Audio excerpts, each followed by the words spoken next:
High বন্ধুরা, আজকে তোমাদের এমন এক গল্প শোনাবো না, জাস্ট মাথা নষ্ট। একদম সিরিয়াসলি। অনেক দিন আগের কথা।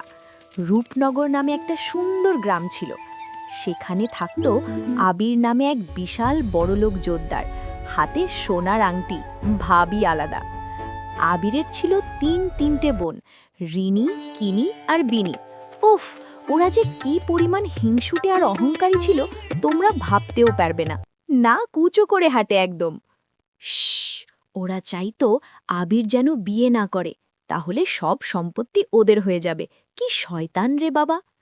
কিন্তু কথায় আছে না, কপালে যা আছে তা হবেই। পাশের গ্রামেই থাকতো এক সাধারণ মেয়ে, নাম তার শান্তি। শান্তি দেখতে যেমন সুন্দর ছিল, তেমনি ছিল তার এক অদ্ভুত ক্ষমতা। ও বাতাসের কথা বুঝতে পারত। বিশ্বাস হচ্ছে না, সত্যি বলছি। বাতাস ওকে ফিসফিস করে সব বলে দিত, কোথায় কি হচ্ছে, কে কার ক্ষতি করতে চায়। একদিন মেলায় আবিরের সাথে শান্তির দেখা হয়ে গেল। আবির তো শান্তির মায়াবী চোখ দেখে জাস্ট ফিদা, ক্রাশ খেয়ে গেছে একদম। আবির ঠিক করলো শান্তিকেই সে বিয়ে করে ঘরে আনবে। কিন্তু তিন বোন তো রেগে আগুন, মনে মনে বলছে, এই গ্রাম্য মেয়ে আমাদের বাড়িতে আসবে, অসম্ভব। বিয়ের দিন বোনরা এক ভয়ঙ্কর ষড়যন্ত্র করল। বড় বোন রিনি একটা তুকতাক করা শরবত বানালো, এক চুমুকেই মানুষ অজ্ঞান। রিনি হাসতে হাসতে বলল, ভাইয়া, এই স্পেশাল শরবতটা খেয়েই তবেই বিয়ের পিড়িতে বসো।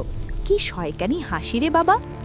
শান্তি যখন পালকিতে করে আসছিল, হঠাৎ একটা জোরালো বাতাস ওর কানে কানে বলল, শান্তি, সাবধান, আবিরের শরবতে বিষ আছে, এখনই কিছু একটা করো। গায়ে লোম দাঁড়িয়ে গেল শান্তির। শান্তি পালকি থেকে নেমেই দেখল আবির গ্লাসটা মুখে তুলতে যাচ্ছে।